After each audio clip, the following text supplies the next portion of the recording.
Hello lovely people, my name is Emma and today I'm doing a mid-month wrap-up for the month of December. So I've set myself the reading challenge this month to try and read 30 books before the end of the year, technically in 31 days. And so that my wrap-up in January isn't just the most unwieldy thing on the planet. We've now got 15 books, so I'm going to talk about them in this video. The first book that I finished, in fact the first two books were sort of hang-ups leftovers from Non-Fiction November, but I still had a good chunk, at least 100 to 150 pages of each of them left, so I'm still counting them for this challenge. The first one of those is Dragon Seekers by Christopher McGowan. This is a history book that is looking at the earliest discovery of the fossil record, and specifically dinosaurs, and sort of a look at our early natural scientists and the ways that they tried to understand what they found. Sorry, I don't know if you can hear my rabbit in the background destroying a cardboard box. Apologies if that's making a lot of background noise. This was a really interesting book. It looked to people like Mary Anning, who was a very prolific fossil finder of the time, who then had her work, like her findings, bought by various people, and you get to see the sort of interaction between Darwin and some of the people who were very against Darwin's views, and sort of the way that the church and sort of early discoveries interacted with each other. Really, really interesting. Each chapter was focused on a slightly different person, and it was just a really lovely comprehensive look at very early paleontology, sort of a history of science. So really fun, fantastic read. I then also finished Life on the Edge by Jim Al-Khalili and I think Joe McFadden. This is a book about quantum biology, which is about as intense as it sounds. It's essentially looking at how quantum mechanics can help to explain some things that we just don't understand in biology, because fundamentally we're all made up of atoms, which means that there are things that work on a quantum level, and it's trying to marry that with the idea of, like, can they work? Can things that happen on the quantum level be impacting things on a much more macro scale, or do things fall apart then? It's the kind of book that I think, like, they did an amazing job explaining how quantum mechanics worked, but it's an area that I know very little about, so it'd be the kind of thing that in the moment I totally understood what was going on, and then I try and explain it to somebody and I would clearly have no idea what I was talking about. I'd be like, yeah, there's tiny things and sometimes they're in two places at once, or nowhere, I don't know. But it was very, very interesting, and it's definitely opened up the world of physics. Is something that I'd love to read a bit more about. It's looking at things like how photosynthesis, how like birds who can detect the Earth's magnetic fields, things like that, like explanations for how these behaviours happen, and how quantum mechanics might be the root for this, which apparently is an area of science that is definitely growing in sort of validity and in support. So really, really cool, and definitely makes me want to read more from these authors as well, because the style of sort of science writing was incredibly, like, the standard was incredibly high. I think it was very well written as a book and really cool. Then I read the horror book Nightbitch by Rachel Yoder. This was so cool, and I'm so pleased that I did it in like one burst. This is about a woman who is now a stay-at-home mother. She has a 2-year-old son, and she's given up a very prosperous but not lucrative career in the art world, and it's just her being filled with a sort of impotent rage that can't go anywhere about sort of the weaponized incompetence of her husband, the fact that she's now been sort of pigeonholed into this role of mother, and just her frustrations all around her no longer having an identity, and essentially she finds herself turning into a werewolf. It's very, very cool and very visceral. Really leans into like body horror as a concept, and was a lovely sort of exploration of feminine rage. Trigger warning, there is a very intense graphic animal death that occurs in here. In fact, there's one in particular that really stands out, but there is a lot of gore in general, but that's kind of the point to this book. And I had such a good time with it, and it really is sort of highlighted that horror, especially body horror, is a genre that I definitely want to read more about, and the idea of motherhood as being quite a traumatic experience was incredibly interesting. Clearly I was having fun with werewolves at the beginning of the month, because I also read Rogue by Debra Dunbar, which is book 2 of the Northern Wolves series. I've not read book 1. This was a cute paranormal romance novella about a werewolf, or like a wolf shifter and a bear shifter, who are going after a rogue, which is sort of a person who is a shifter who has like lost their humanity. It was set in a world where people are aware that werewolves and sort of, I guess, where bears exist, and it is talking about sort of their interactions with the general public. It was a cute, fun romance. I enjoyed it. I had a good time. I'm probably not going to read much more in the world, but it was a lovely little sort of palate cleanser in between some of those more intense books, and it was fun having the bear aspect of it as well as the wolf, so that was interesting to say the least. Then I read Juggling by Rupert Ingalese. Yeah, I think that's what that says. This is a bit of sort of historical paraphernalia which really felt quite pointless to have actually sat and read. Essentially this is a like a juggling magazine that was published quite a while ago now, can't actually remember exactly when, and it has annotations by a guy called Tom Wall, who is a very well-known gentleman juggler, who is still alive today and doing stuff. He's a fantastic performer if you ever get a chance to see him. And the idea is it's sort of annotations on one of the earliest examples of like juggling magazine that tries to teach you how to juggle. I know how to juggle. I know a fair amount about history of circus. I used to be very involved in the circus community, so it was something which I didn't really feel particularly interested in, because it was very like descriptive explanation of how things work that I already knew about. But also it's the kind of book that I think you probably wouldn't end up picking up unless you had a connection or interest in the circus world anyway, which kind of begs the question of sort of why would somebody gravitate towards this book. It's incredibly small, and I did buy it at a juggling convention, so like I'm pleased to have got it off my TBR, but I wouldn't say it was a gripping read that I would particularly recommend. It was just sort of like, this is cute and fun, I guess. Then I read Longitude, the true story of the lone genius who solved the greatest scientific mystery. And this was by, or greatest scientific problem of his time. Apologies, give it the full subtitle, Emma. And this is by Dava Sobel.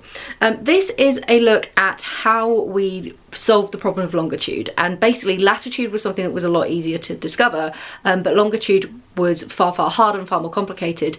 But not knowing longitude meant that ships were constantly sort of going off course. There were a lot of casualties and deaths because you wouldn't land, like you wouldn't land in the correct place, you wouldn't necessarily find land. It was sort of making like rations difficult and sort of sickness at sea very difficult. So it was the desperate attempt to try and find a way to make this more standardized and to be able to have a tool that would work whilst out at sea, and the sort of reward that was put in place to try and inspire scientists to solve this problem. And it involves having to do a lot of stuff to do with time, and it was looking at sort of timepieces and how we make reliable timepieces. It was a really cool, interesting short non-fiction book that was a lovely, again, look at history of science and history of navigation, which was an area that I really didn't know much about, and it was just very interesting in general, talking about these timepieces which are still around today, some of the original ones that were made, and sort of what problems you would have at sea. I think it was very well written as well. It was really accessible, really interesting, and I liked the little anecdotes. It was a nice balance of sort of the hard science and the human aspect of it, and the poor people who were involved in this area were quite often overlooked and had their inventions stolen and things like that, so you get a lot of like the human aspect to it too. Then I read volume 3 of Locke Key. This is a graphic novel series by Joe Hill, and I read the first 2 books years ago now, and this really is an example of why you don't leave it that long between reading graphic novels and how taste can change over the years. It was fine, it was fun, but like my emotional attachment to the characters are kind of gone. It's a family that have suffered like a real emotional traumatic thing happen. I think their parents are like brutally murdered or something crazy like that, and then a different murderer tries to come and get them, or possibly the same one, and they basically move to a new area to try and get away from it, but then these weird things keep happening connected to keys, but it felt like the world building was a bit bitty for me, and I wasn't really invested in anything, and I don't think I'm going to be continuing in this world. And also it's just really bleak and depressing. Like, their family were murdered, one of them has a massive drinking problem. It was just a bit of a bummer, so I think I'm gonna leave this one aside for now, but it was nice to again get this kind of off my TBR, and I didn't really want to DNF, like abandon it or unhaul it, so it was nice to read, and it did help to boost numbers, so that's always useful on a challenge like this. Then probably our most shocking surprise, absolute 5-star winner, was The Warden by Anthony Trollope. This is a classics book that I listened to in an audiobook, and I've tried this book multiple times in the past, got 20 to 30 minutes into the audiobook and abandoned it because it was just super fucking boring. And this time I was like, no, I'm going to commit to this, I'm going to do this. And I was listening to it on the drive home, and somewhere between like leaving work and getting home, I was suddenly so invested, and I desperately needed to know what was happening to these characters. It is about a doctor who is accusing like the warden of like the parish of basically taking money that isn't his, that was supposed to be earmarked for charity for these sort of down and out men, and about the scandal connected to it and the idea of the church taking funds that shouldn't have been for them, and this poor guy, the warden, who like might have done this, but if so he's done it very inadvertently and unwittingly because he's just done what he was told to do from sort of people higher up. It was wonderfully scandalous and really good fun, and like I say, I was so freaking invested. It felt like sort of a classic EastEnders episode or some kind of soap opera where I desperately wanted to see sort of this conflict go down. The doctor is like trying to marry her daughter. It's so tangled web of so many people, really fun characters, and this is actually book 1 of 6 in the series, so I'm genuinely going to try and check out more in this one. And it's such a lovely example of like why Like, I'm a massive fan of DNFing books. I think you're genuine. If you're really bored of them, you should just abandon them. That's completely fair. I don't believe in wasting time. But it was also a really nice example of like these hidden gems that you aren't expecting to be such a big hit. And I genuinely thought this was going to be such a slog. But I'm really pleased that I can now add this to my Penguin English Library shelf of read ones. And yeah, it was great. Then I finished The Metamorphosis by Franz Kafka. This is actually a huge collection of short stories. I read 3 of the short stories, The Metamorphoses, On the Penal Colony, and another one of them I can't remember. And then the bulk of the rest of them are like 2 to 3 pages maximum, more like drabbles rather than full short stories. So I like skim read a few of them and then kind of abandoned big sections of this. Basically, I'm not a fan of short stories, and this month has really solidified that for me, which I kind of knew beforehand, but oh my god, the number of these things that turned out to be short story collections that I'm not enjoying. So that was very frustrating. The Metamorphosis is probably Franz Kafka's big one, and it's about a guy who turns into a beetle. I enjoyed it in the sense of I liked the descriptions, and there was definitely, again, a lot of good, like, interesting body horror about the, like, actual trauma of being turned into a beetle. At one point, someone throws something at him and it gets embedded into his back, and there's, like, a really awful description of, like, this wound festering with this thing just stuck in his back that he can't take out, which I did kind of appreciate from a, like, beetles are still living things kind of energy. It was interesting and weird, but by the time we got to the end of the short story, it was just very bleak, which maybe people who are more familiar with Kafka's work are like, fucking duh. But it felt very pointless, and I wasn't really sure what the end goal of the short story was. And I struggle with short stories just because I don't think there's enough meat and sort of stuff that happens for me to ever be really invested in them. So I'm pleased I've read it, and I might be tempted to try sort of some full-length work from Kafka, because I definitely liked his writing style, but all of the short stories left me with this feeling of, well, what was the point to that? And that's kind of how I feel about short stories in general. But yeah, nice to have ticked one off. Then I listened to The Mermaid of Black Conch by Monique Roffey. This was fun. It was sort of hard to gauge my responses to it. It's about a mermaid who gets who sort of ends up in a bit of a flirty relationship with a fisherman, but then gets captured by a couple of American tourists, and the fisherman goes and rescues her, but then she loses her tail, and it's about her trying to re-acclimatise to like normal life, and it turns out that she's been cursed to be a mermaid, and so there's sort of connections back to that and whether she can fully break the curse or not. It sort of alternated between being incredibly beautiful and incredibly crude. There was really lovely conversations about sort of like like black mythology and sort of the mermaid and what she represented, and there were some really beautiful descriptions of kind of generational trauma and things like that, and like the mermaid in herself was really interesting. But then every time there was a male voice, whether it be the American tourist or the fisherman who's fallen in love with her, they just kept talking about her tits and how much they wanted to fuck her with their cocks. And that got really boring really fast. So I didn't really know sort of what my response to this book was. I wanted to spend more time in the mermaid's head. I thought that she was such a fantastic character, and I wanted her to be a mermaid for longer. Like, she was so interesting and powerful when she was as a mermaid, but then sort of watching her stumble and kind of re-acclimatise to human life didn't feel very interesting, and it felt quite tropey of just the idea of like the alien presence trying to adjust to humanity, which, you know, you've seen time and time again in so many books and movies and things like that, that it felt a little bit kind of tired for me. So yeah, I gave it 3 stars. I was a bit torn, and like I kept ricocheting between really enjoying it and really not enjoying it, and so I don't really know where I've landed as a whole, but I'm pleased again that I've read it, so yay, I guess. Then again, we had another sort of surprise fun classic that I wasn't really sure if I was actually going to enjoy or not, and that is The Adventures of Tom Sawyer by Mark Twain. This is about a boy called Tom Sawyer who is kind of a bit of a cheeky rascal, and gets up to many different hijinks. He also gets involved, he witnesses a murder, and then the murderer escapes and he's like fearing for his life. There's all sorts of fun like subplot happening with that, and there was just something really joyful about this book as like a reading experience, just getting to like hang out in the head of a kid and to really enjoy that, like not reading a kid's book but reading a book from the perspective of a child written for an adult audience, which is not something that is easy to find. And like with these kind of classics, yeah, I know you want to be the like interesting person who's like, well, I didn't actually enjoy Mark Twain, didn't think he's a bit overrated, but you know what, there is a reason why this is such a classic and why he's sort of such a like quintessential American writer. It was just really lovely, and I had such a pleasant time, and just his interactions with the adults, with the other kids, were just really fun. So incredibly pleasant read. Then we needed a bit of a breather from a lot of much heavier books, and I read Rent to Be by Sonia Hartl. I genuinely can't tell. That's really hard to read on there.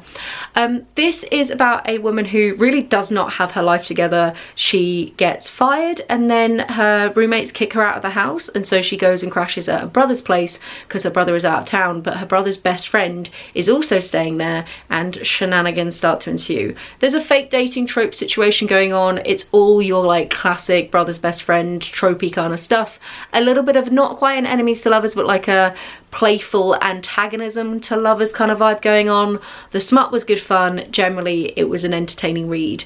It was a little bit heavy-handed about the whole, like, she has a bit of conflict with her parents about the idea of basically the millennial generation and anybody younger than the millennial generation being completely fucked over in this world. She talks about like not being able to own her own place and how shit all of the entry-level jobs are and how she did an MBA and it doesn't seem to be worthwhile, etc, etc. And that felt a little bit heavy-handed in this book and a little bit like shoved down your throat that Sonia has like a point to talk about.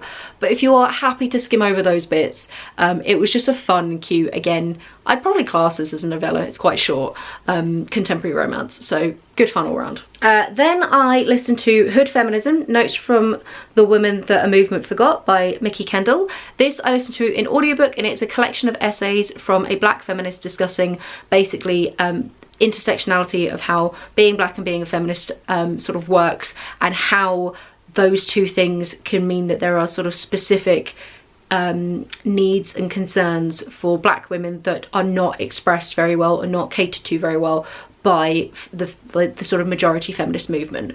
So there were essays about things like gun violence and how gun violence is connected with domestic violence and how it should definitely still be considered a feminist issue. It talks about housing and poverty and sort of food deserts and access to things like that. It talks about how healthcare works for women, but also how black women are often like in America they have the highest mortality rates in pregnancy, I believe, or like in in pregnancy, that's the word I'm looking for. And sort of areas like that. It was very, very good, very, very interesting. A lot of the stuff that it talked about is things that I have read about in other areas or listened to in podcasts or various things like that. So very little of it was like breaking new ground, it felt like. But I think if you're somebody who has never really engaged with concepts of intersectionality, this book is a fantastic starting place, and each essay is sort of a snapshot of an area that you could then definitely go much further down a rabbit hole to check out. And it has sort of flagged and reminded me that there are some areas I definitely want to read about more and learn about more, that I like. This has sort of done that little light bulb of like, oh yeah, no, I wanted to get a book on that, I should actually go and do that. So yeah, definitely was very interesting, and always important to, there are going to be bits in it that make you look at yourself and make you look at sort of how you interact with feminism or racism as a whole, and that's important because that's why these books should exist and do exist, to be like, hey, some of this shit is shit that you've done that isn't very good as well. So yeah, generally a very good reading experience. Then I finished, we can get through this guys, we've got 2 books left. I finished Women in the Dunes by Kobo Abe. This was cool, and then got a bit crap, and then got cool again. I kind of had a similar vibe to like The Mermaid of the Black Conch. It's about a guy who's an entomologist who's exploring these sand dunes trying to find funky beetles. He bumps into this weird group of villagers, and they basically get him to like, he's looking for a place to stay. He goes down into one of the dunes to stay with this woman, and then he finds out the next morning that he cannot leave, and he's been trapped in this kind of Sisyphean task with her to keep digging away the sand, because they are one of the people that basically like stops the whole village from being enveloped in these constantly shifting dunes. So you have this sort of fun futility of the like, every day you wake up and the sand is back, and every day you have to try and dig it back out, and his attempts to escape and his interactions with her. It then did have the typical like, she's a woman and she's naked at various points, and it's told from a guy's perspective, and his dick twitches kind of vibe that I was getting a little bit fed up with. And that wasn't ideal, but then it had sort of a fun sort of not twist ending, but kind of quirky ending that I did really enjoy. And again, sort of tapping into that very like visceral sensations, talking about the sand and the kind of the hopelessness and how it feels, and it's in his mouth and in his lungs kind of thing, was really cool and definitely very fun to read about. So I generally really enjoyed this book, but there were a few points where I was like, oh, male gaze, kind of over this now. So yeah, I kind of want, I think I might want to check out more from this author. I think they're quite a well-known author, so this will be good fun. It is, I believe, Japanese. Yes. So yeah, so very cool, very interesting. And then that was the point where my brain kind of broke. I was kind of done with my reading challenge. So I read a cute little paranormal romance novella just to like lighten things, and I actually decided to go for a reread and kind of went off piece from my TBR almost entirely.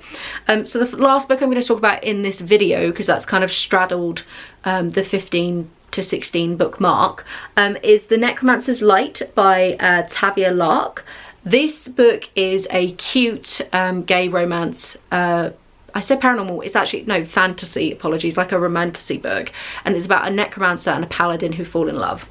For those of you who don't know, necromancers are magicians who raise the dead, or like sorcerers who raise the dead, or are involved in the undead magic, and paladins are like a righteous knight who has magic bestowed on them through their connection with their god. They're kind of sort of a crusading religious order type vibe. So the necromancer cannot exist unless he's around human people, and he can like basically needs to live off of their light because his magic is constantly leeching away from him. And this paladin just has the prettiest, brightest aura he's ever seen in his life. And they go on a really fun quest and they have a good time, and it's not, again, enemies to lovers, but it's like antagonism, sort of slightly star-crossed lovers, like we come from two different worlds and we don't really know how to interact, and we have all these preconceived notions of each other, and then we see past them to the people that we are, and everything is beautiful and lovely, and our magic gels and everything's really cool, and it has a happily ever after. And it was the perfect little, like, again, palette cleanser. Let's wipe the slate clean and sort of get psyched again for reading. So those are the 15 books that I've read so far. Holy shit, this is going to be a nightmare to edit. Let me know how your reading month is going, and if you've got any sort of surprises in there, if there's any books that you think I should check out based off of this, etc, etc. And I am psyched. I am 4 books behind so far, but I'm going to catch up. I believe in me. And yeah, that's it from me. Have a wonderful reading week, and I'll chat to you soon. Bye.